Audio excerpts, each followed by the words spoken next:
नमस्कार। मैं वीके शास्त्री अपने चैनल के माध्यम से आप सभी दर्शकों का बहुत बहुत स्वागत करता हूं। 10 गुना अधिक बली होंगे राहु। शनि के नक्षत्र उत्तरा भाद्रपद नक्षत्र में राहु।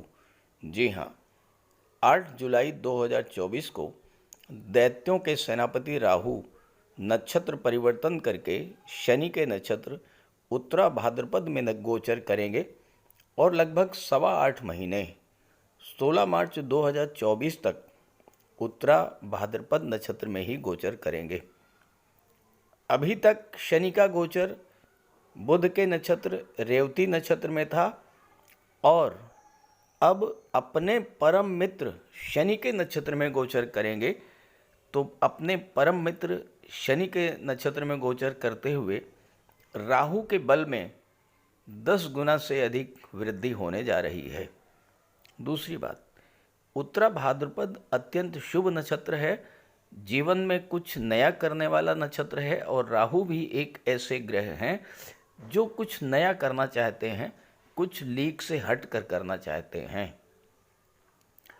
राहु और शनि दोनों को पाप ग्रह की संज्ञा दी गई है, लेकिन वर्तमान समय में शनि का गोचर गुरु के नक्षत्र पूर्वा भाद्रपद में है और राहु उत्तरा भाद्रपद नक्षत्र में गोचर करेंगे। दोनों ही अत्यंत शुभ फल देने वाले नक्षत्र हैं। ऐसे में राहु और शनि दोनों ही शुभ फल प्रदान करेंगे, लेकिन ध्यान रहे ये देखना जरूरी होगा कि राहु आपकी कुंडली में अच्छे हैं या खराब। अगर राहु आपकी कुंडली में अच्छे हैं तो अचानक से आपको वो सब कुछ मिलने लगेगा जिसको पाने की इच्छा आप करते हैं, लेकिन अगर ख़राब हैं तो राजा से रंक बनाने में भी देर नहीं लगती। तो वीडियो शुरू करने से पहले ये समझेंगे कि कैसे जानेंगे कि राहु आपकी कुंडली में अच्छा फल दे रहे हैं या ख़राब। फिर नक्षत्र परिवर्तन पर बात करेंगे। और इसके अलावा एक नई शुरुआत मैंने किया है आप लोगों के लिए। आपकी किसी एक समस्या का समाधान इस वीडियो में मैं आपको प्रदान करूंगा, तो उस समस्या समाधान को अवश्य देखिएगा। कैसे जानेंगे कि राहु खराब फल दे रहा है या अच्छा फल? हमारे जीवन की 60% समस्याओं का कारण राहु होता है, लेकिन आज के समय में राहु ही हमें वो सब कुछ दे सकता है जो हम पाना चाहते हैं, क्योंकि कलयुग के किंग है राहु। राहु एक ऐसा ग्रह है जो अचानक से विपरीत दिशा से एक्टिवेट होकर कार्य करने लगता है।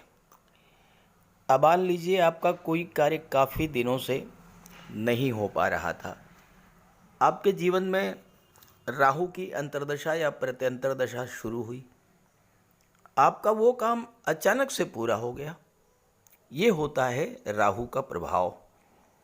राहु के भीतर अतीन्द्रिय शक्ति होती है और उसमें हर तरह के षड्यंत्र को समझने की और उसको विफल करने की क्षमता होती है। राहु विदेश के कारक होते हैं। जिनकी कुंडली में राहु अच्छे होते हैं वो विदेश जाते हैं और विदेशों से अच्छा धन प्राप्त करते हैं और उनकी भाग्योन्नति भी विदेश में होती है। जब भी आपके जीवन में राहु की दशा शुरू हो, आपको बहुत सावधान रहना चाहिए और राहु के निरंतर उपाय भी करते रहना चाहिए ताकि राहु के शुभ फल आपको मिलते रहें। अगर आपकी कुंडली में राहु अच्छे हैं तो आप राहु को मजबूत करें। शाम के समय चंदन की खुशबू वाली अगरबत्ती जलाएं और उसके सामने एक माला ओम रांग राहवे नमः इसका जाप करें। इससे राहु मजबूत होंगे। अब कैसे जानेंगे कि राहु खराब है? अगर खराब हुए तो तरह तरह के कष्ट देते हैं, बनते बनते काम आपके बिगड़ जाते हैं। राहु खराब हुए तो सबसे पहले हमारी मानसिकता को खराब कर देते हैं। मन में लगातार नेगेटिव फीलिंग्स आती हैं, एक अनजाना भय लगा रहता है। राहु हमारी सोच को इतना नेगेटिव कर देते हैं कि ये लगता है कि हम जीवन में कुछ कर ही नहीं पाएंगे। मन में भ्रम की स्थिति बनी रहती है और हम रस्सी को भी सांप समझ करके उससे डरते रहते हैं। अगर आपके साथ लगातार चीटिंग होती रहे, लगातार आपको धोखा मिलता रहे, सरकार से जुड़े कार्यों में लगातार असफलता मिलती रहे, किसी काम में मन न लगे, अचानक से आपके जीवन में अशुभ घटनाएं घटित होने लगें, तो आप समझ जाइए कि राहु खराब फल दे रहे हैं और फिर वो उपाय कीजिएगा जो मैं आपको वीडियो के अंत में बताने जा रहा हूँ। राहु अगर खराब हुए तो घर में कबाड़ जमा होने लगता है, खास करके इलेक्ट्रॉनिक्स आइटम्स का कबाड़। राहु पारिवारिक जीवन को खराब करते हैं, दाम्पत्य जीवन में शक, तनाव और गलत फहमी पैदा करते हैं। राहु शुभ कब होते हैं? अगर केंद्र या त्रिकोण में अकेले गोचर करें। केंद्र का भाव विष्णु स्थान, पहला भाव, चौथा भाव, सातवां भाव और 10वां भाव, और त्रिकोण का भाव लक्ष्मी स्थान, 5वां और 9वां। इन भावों में गोचर करते हुए राहु अत्यंत शुभ फल आपको प्रदान करते हैं। तो ये है मीन राशि के जातकों की कुंडली। आपकी राशि के स्वामी देवगुरु बृहस्पति हैं, जो कि तीसरे भाव में पराक्रम के भाव में गोचर कर रहे हैं। राहु आपके लग्न के भाव में गोचर कर रहे हैं और शनिदेव 12वें भाव में। अब देखिए, शनि वक्री हैं तो लाभ का भी फल देंगे। राहु के गोचर शनि के नक्षत्र में है तो शनि के माध्यम से फल प्रदान करेंगे, यानी जिन भाव के स्वामी शनि हैं या जिन भाव में शनि का गोचर है उसका भी फल प्रदान करेंगे। तो राहु 12वें भाव और 11वें भाव का भी फल आपको प्रदान करेंगे। सबसे अच्छी बात देखिए, शनि का गोचर गुरु के नक्षत्र में, गुरु का गोचर अपने परम मित्र चंद्रमा के नक्षत्र रोहिणी नक्षत्र में, और राहु शनि के नक्षत्र में। तो तीनों ही ग्रह इस समय बहुत अच्छी स्थिति में हैं, बहुत शुभ फल देने की स्थिति में है। ये गोचर 8.25 महीने का आपके जीवन में एक बहुत बड़ा परिवर्तन लाने वाला होगा। जब भी हम परिवर्तन की बात करते हैं तो उन ग्रहों का प्रभाव बहुत लंबे समय तक रहता है जो एक ही राशि में लंबे समय तक गोचर करते हैं। अब राहु 18 माह तक एक राशि में रहते हैं तो राहु के नक्षत्र परिवर्तन का सबसे ज़्यादा प्रभाव पड़ेगा।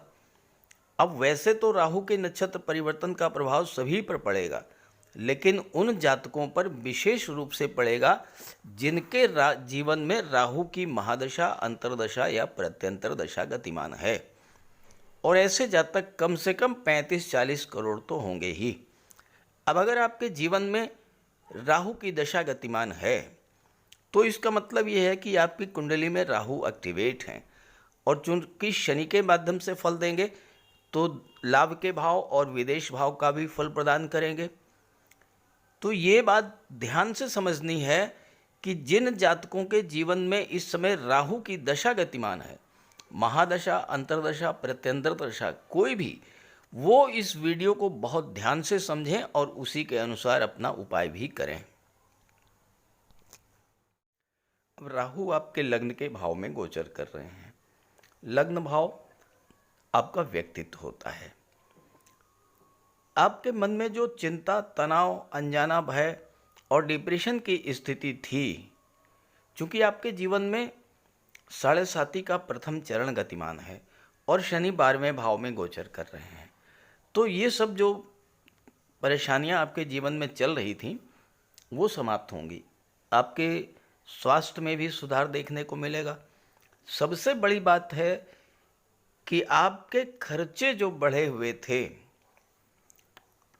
उन खर्चों पर नियंत्रण लाने का कार्य करेंगे राहु, क्योंकि राहु से ज़्यादा चतुर चालाक कोई दूसरा ग्रह नहीं है। और आप राहु के प्रभाव से आप इतना चतुर चालाक होंगे कि आप पूरी तरह से इस बात पर फोकस करेंगे कि कैसे अपने खर्चों को कम किया जाए और कैसे धन की बचत किया जाए। जब आपके खर्चे में कमी आएगी तो आप राहत महसूस करेंगे। कोर्ट कचहरी का कोई मैटर चल रहा था, उसमें भी राहत मिलेगी। मानसिक अशांति, स्वभाव का चिड़चिड़ापन, बात बात पर क्रोध आना, ये सब समस्याएं समाप्त होंगी।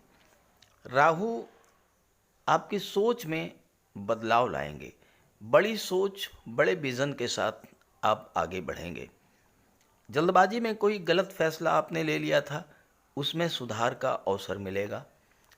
राहु अतीन्द्रिय क्षमता के स्वामी होते हैं, आपकी इंट्यूशन को बढ़ा देंगे। आप ये समझ पाएंगे कि क्या सही है क्या गलत है। और जब राहु आप में ये क्षमता डेवलप कर लेंगे तो आप जो भी फैसला लेंगे वो बिल्कुल सही होगा। आपके जो भी काम बिगड़ गए थे वो कार्य बनना शुरू हो जाएंगे। सबसे बड़ी बात इस गोचर की है कि आपकी कुंडली का नवम भाव, भाग्य का भाव, पूरी तरह से जागृत होगा। शनि की दृष्टि भाग्य के भाव पर, राहु की दृष्टि भाग्य के भाव और देवगुरु की दृष्टि भाग्य के भाव पर। गुरु भाग्य के कारक होते हैं, भाग्य भाव पर दृष्टि। तीन तीन ग्रहों का जब भाग्य के भाव पर प्रभाव होगा, किस्मत आपकी चमक जाएगी, भाग्य का साथ मिलेगा। जो भी कार्य आपके बिगड़ गए थे, अधूरे रह गए थे, वो सारी कार्य आपके बनने शुरू हो जाएंगे। जीवन में जो समस्याएं आपकी आई थी, भाग्य का साथ देने से वो समस्याएं आपकी दूर होंगी। आपकी बौद्धिक क्षमता बढ़ेगी, सोचने समझने की क्षमता बढ़ेगी। और ये जो गोचर है आपके जीवन की दशा और दिशा बदलने वाला होगा। राहु विदेश के कारक होते हैं, 12वें भाव का भी फल देंगे, तो आपका लगाव विदेशों से बढ़ेगा। विदेश जाने की इच्छा पूरी होगी और भाग्योन्नति भी आपकी विदेश में ही होगी। विदेश से ही आप नौकरी, रोजगार और व्यापार की दिशा में आगे बढ़ेंगे और वहां आपको सफलता मिलेगी। शनि के नक्षत्र में गोचर कर रहे हैं राहु, तो आपको 11वें भाव का भी फल प्रदान करेंगे, क्योंकि शनि 11वें भाव के स्वामी हैं, वक्री हैं, तो 11वें भाव का भी फल दे रहे हैं। और 11वां भाव क्या है? लाभ स्थान होता है, आपकी इनकम का होता है। तो राहु आपको हर तरह से लाभ प्रदान करेंगे। अचानक से धन लाभ का योग बनेगा। कोई पैसा आपका जहाँ भी फंसा हुआ था, मित्रों के पास, रिश्तेदारों के पास, गवर्नमेंट के पास, वो सारा पैसा इस समय आपको मिलना शुरू हो जाएगा और धन का संचय आप करेंगे। धन प्राप्ति में कोई बाधा आ रही थी, अचानक से स्थितियां बदलेंगी और आपको आपका पैसा मिलेगा। 11वें भाव में राहु अचानक से धन प्रदान करते हैं। विदेशों से धन मिलेगा, आपके कार्यस्थल से धन मिलेगा, ससुराल पक्ष से धन मिलेगा। चारों तरफ से राहु आपको धन की प्राप्ति कराएंगे और आपके मित्र संबंधी जो आपसे दूर हो गए थे वो भी आपके पास आने लगेंगे। अचानक से आपको लॉटरी से, शेयर से, किसी प्रॉपर्टी से धन की प्राप्ति होगी। गवर्नमेंट के पास रुका हुआ धन आपको मिलेगा। 11वें भाव में राहु आपके सोशल रिलेशंस को भी बहुत मजबूत करेंगे और इससे आपको आपके सोशल सर्किल का आपको लाभ मिलेगा।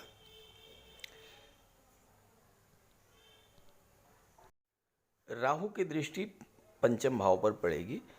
पंचम भाव शिक्षा, संतान, लव रिलेशंस, लॉटरी, शेयर सट्टा, क्रिएटिविटी और आपके पूर्व संचित कर्मों को दिखाता है। अभी तक आप प्रयास तो बहुत कर रहे थे लेकिन आपको सफलता नहीं मिल रही थी। अब वो समय आ गया है जब आपको अपने एफर्ट्स का फल मिलेगा। खास करके छात्रों को अचानक से सफलता मिलने का बहुत बड़ा योग बनेगा, क्योंकि छठे भाव के स्वामी सूर्य हैं और सूर्य आपके लिए कारक हैं, आपके राशि के स्वामी के मित्र हैं। जो चीज़ें डिले हो रही थी, जिन चीज़ों में देरी हो रही थी, उन सभी चीज़ों में अचानक से तेज़ी आएगी और आपको शिक्षा के क्षेत्र में सफलता मिलेगी, नौकरी मिलने का योग बनेगा। सबसे बड़ी बात, lottery, share market, stock market से अगर अभी तक आपको नुकसान हो रहा था तो राहु की दृष्टि पड़ते ही अचानक से बहुत अधिक लाभ होने का भी योग बनेगा। लेकिन ध्यान रहे, राहु अगर आपकी कुंडली में अच्छे हैं तो ज़बरदस्त लाभ दे देंगे, लेकिन अगर राहु खराब हैं तो सोच विचार करके निवेश कीजिएगा, क्योंकि राहु भ्रम पैदा कर देते हैं, राहु गलतफहमी पैदा करते हैं। तो किसी के बहकावे में, किसी के कहने पर आप भूल करके भी कोई निवेश मत कीजिएगा। पंचम भाव शिक्षा का होता है। राहु की दृष्टि भाग्य भाव पर नवम पर भी है, जो कि उच्च शिक्षा है, और राहु विदेश के कारक हैं। उच्च शिक्षा के लिए विदेश जाना चाहते थे, नहीं जा पाए थे, अब जाने का योग बनेगा। किसी अच्छे इंस्टीट्यूट में आपका एडमिशन हो सकता है। राहु डीप अटैचमेंट के कारक होते हैं, बहुत गहरा लगाव उत्पन्न कर देते हैं, तो शिक्षा से आपका, संतान से आपका लगाव बढ़ेगा। और सबसे बड़ी बात कि लव रिलेशंस में कोई दूरी बनी हुई थी, तो अब आप अपने लव पार्टनर के प्रति अत्यंत तीव्र आकर्षण महसूस करेंगे, और ये आकर्षण जुनून की हद तक जाएगा, क्योंकि राहु तो सिर्फ पाना चाहता है। राहु किस तरह से कोई चीज़ प्राप्त होगी ये नहीं जानता, राहु सिर्फ और सिर्फ चीज़ों को प्राप्त करना चाहता है। तो रिलेशंस बहुत स्ट्रांग होंगे, डीप अटैचमेंट डेवलप करेगा, और फिर वो विवाह में बदलने का भी अनुकूल समय रहेगा। पंचम भाव क्रिएटिविटी का होता है। राहु टेक्नोलॉजी के कारक हैं, लेटेस्ट टेक्नोलॉजी के कारक हैं, आर्टिफिशियल इंटेलिजेंस के कारक हैं, इंटरनेट के कारक हैं। आपने इन सब क्षेत्रों में, टेक्निकल के क्षेत्र में, टेक्नोलॉजी के क्षेत्र में, इंजीनियरिंग के क्षेत्र में, मेडिकल के क्षेत्र में कुछ नया किया था, लेकिन उसको पहचान नहीं मिल रही थी। आपको आपकी क्रिएटिविटी का लाभ मिलेगा, आपके कार्यों को नई पहचान मिलेगी, और अगर आपने रिसर्च के क्षेत्र में कुछ नया किया था तो आपको बहुत बड़ा लाभ मिलेगा। साथ ही साथ संतान सुख की प्राप्ति होगी, संतान प्राप्ति में कोई बाधा थी वो समाप्त होगी। राहु की दृष्टि सप्तम भाव पर पड़ेगी, और राहु डीप अटैचमेंट के कारक है। आपको सप्तम भाव की चीज़ों से ज़बरदस्त लगाव बढ़ेगा। अगर राहु आपकी कुंडली में अच्छे हुए तो आप ये समझिए कि दाम्पत्य जीवन को बहुत मजबूत करेंगे, जीवन साथी के प्रति डीप अटैचमेंट आपका बढ़ेगा। विवाह में बाधाएं आ रही थीं, अचानक से विवाह का योग बन जाएगा। राहु अनऑर्थोडॉक्सी के कारक होते हैं, यानी परंपरा से हट करके।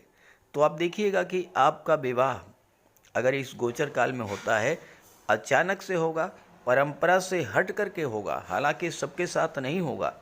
लेकिन राहु अगर आपकी जन्म कुंडली में सप्तम में है, सप्तम पर दृष्टि डाल रहे हैं, और गोचर में सप्तम में है या लग्न में है, तो विवाह आपका कुछ अलग तरीके से होगा। सप्तम भाव व्यापार का होता है, और बिजनेसमैन के लिए राहु का गोचर जबरदस्त लाभ देने वाला होगा, क्योंकि राहु एक्सट्रीम को शो करते हैं, राहु विस्तार के कारक हैं, तो व्यापार व्यवसाय को नई ऊंचाइयों तक ले जाएंगे। खास करके अगर आप इलेक्ट्रॉनिक्स आइटम्स, मेडिसिन्स, मशीनरी का कार्य कर रहे हैं, शेयर ब्रोकर हैं, कमीशन एजेंट हैं, या प्रॉपर्टी डीलिंग का कार्य करते हैं, माइनिंग से जुड़े हुए हैं, तो इस समय आपको बहुत बड़ा लाभ मिलने वाला है। पार्टनरशिप के व्यापार में भी आपको सफलता मिलेगी, आपकी सोशल इमेज इम्प्रूव करेगी, और राजनीति में है तो वहाँ भी आपको अचानक से लाभ मिलेगा, आपकी महत्वाकांक्षाओं की पूर्ति होगी। लेकिन ध्यान रहे, आठवें भाव नौवें पर भी दृष्टि डाल रही है। भाग्य का पूरा पूरा आपको साथ मिले, इसलिए चूंकि राहु 12वें भाव का भी फल दे रहे हैं। 9वां भाव धर्म अध्यात्म का होता है, 12वां भाव धर्म अध्यात्म मोक्ष का होता है। इस गोचर काल में 8.25 महीनों में आप किसी धार्मिक यात्रा पर जरूर जाइएगा, देव दर्शन के लिए जरूर जाइएगा। और अगर आपने एक बार भी गंगा स्नान कर लिया तो आप ये समझ लीजिए कि राहु आपके जीवन को चमका देंगे। अब आइए उपायों पर, एक छोटा सा उपाय मैं आपको बताने जा रहा हूँ। ये उपाय उन कन्याओं के लिए है जिनके विवाह में देरी हो रही है, प्रयास तो लगातार कर रहे हैं, सफलता नहीं मिल रही है, रिश्ते आ रहे हैं लेकिन रिश्ते फाइनलाइज नहीं हो पा रहे हैं। तो क्या करना है? देखिए, पहला काम तो यह है कि गुरुवार के दिन स्नान करते समय 1 चुटकी हल्दी डाल करके स्नान कीजिए, और हल्दी केसर का तिलक लगाइए। उसके बाद एक पीला कपड़ा लीजिए, उस पीले कपड़े पर 7 हल्दी की गांठ रखिए, थोड़ा सा केसर रखिए, थोड़ी सी चने की दाल, थोड़ा सा गुड़ रखिए और पीले कपड़े में इसको बांध करके और किसी विष्णु मंदिर में जाकर के विष्णु भगवान के सामने इसको रख करके प्रार्थना कीजिए कि हे प्रभु, मेरे विवाह में जो देरी हो रही है उस देरी को समाप्त कीजिए और जल्दी से मेरा विवाह संपन्न कराइए। और इसके बाद ये पदार्थ, ये वस्तुएं मंदिर में अर्पित करके और चले आइए। ये एक सप्ताह, हर सप्ताह इसको करना है और 7 सप्ताह तक करके देखिए, आपको ज़बरदस्त लाभ मिलेगा। जीवन में परेशानियां बढ़ रही हों, संघर्ष बढ़ रहा हो, अचानक से आपके जीवन में नकारात्मक घटनाएं घटना शुरू हो जाएं, अचानक से आपको धन हानि शुरू हो जाए, परिवार में कलह शुरू हो जाए, बीमारियों से, रोगों से आप परेशान होना शुरू कर दें, तो आप ये समझ लीजिए कि राहु खराब फल दे रहे हैं। तो राहु के लिए कुछ सामान्य से बहुत सामान्य उपाय हैं, लेकिन बहुत प्रभावी उपाय मैं आपको बताने जा रहा हूँ। देखिए, देवाधिदेव भगवान भोले शंकर ये शनि पर भी नियंत्रण रखते हैं और राहु पर भी नियंत्रण रखते हैं। और अगर आप भगवान भोले शंकर की आराधना करते हैं तो शनि भी नियंत्रित रहेंगे और राहु भी कंट्रोल में रहेंगे। तो राहु के लिए आप सोमवार और शनिवार के दिन जल में काला तिल मिला करके शिवलिंग पर अर्पित कीजिए, भगवान भोले शंकर की आराधना कीजिए। राहु के नेगेटिव फल मिलना बंद हो जाएंगे। इसके अलावा दुर्गा सप्तशती में कहा गया है, छाया रूपेण संस्थिता या देवी सर्वभूतेषु छाया रूपेण संस्थिता। तो माता दुर्गा जो हैं वो छाया का रूप हैं और राहु भी छाया हैं, शनि की छाया। तो माता दुर्गा की आराधना करने से, दुर्गा चालीसा का पाठ करने से भी राहु शांत होते हैं। और इसके बाद स्नान करने के बाद प्रतिदिन 108 बार राहु का बीज मंत्र ओम रांग राहवे नमः, ओम रांग राहवे नमः 108 बार जप करने से राहु के अशुभ प्रभाव में कमी आती है। स्नान करने के जल में कुश डालकर स्नान करने से भी राहु नियंत्रित होते हैं। और शनिवार के दिन सुबह पीपल के वृक्ष में जल चढ़ाने से और शाम को घी का दीपक जलाने से भी राहु नियंत्रित होते हैं। और इसके अलावा पक्षियों को बाजरा डालने से भी राहु पर नियंत्रण पाया जा सकता है। और इसके अलावा अगर आपको राहु विशेष कष्ट दे रहे हों तो शनिवार के दिन एक नारियल, 11 बादाम एक काले वस्त्र में लपेट करके अपने सिर के चारों तरफ 7 बार उतार करके जल में प्रवाहित कीजिए। राहु को देवगुरु बृहस्पति कंट्रोल करते हैं। तो राहु को कंट्रोल करने के लिए देवगुरु को बलवान कीजिए। और देवगुरु तो गुरु हैं, शिक्षक हैं। अपने गुरु की, अपने पिता की, वृद्ध जनों की सम्मान कीजिए, उनका आशीर्वाद प्राप्त करते रहिए। गुरु को बल मिलेगा, राहु पर नियंत्रण होगा। और इसके अलावा राहु ससुराल पक्ष के कारक होते हैं। तो अगर राहु खराब हैं तो भूल करके भी ससुराल पक्ष से संबंध खराब मत कीजिएगा। तो ये छोटे छोटे उपाय हैं। और इसके अलावा गोमेद भी धारण किया जा सकता है, लेकिन किसी योग्य ज्योतिषी की सलाह लेकर।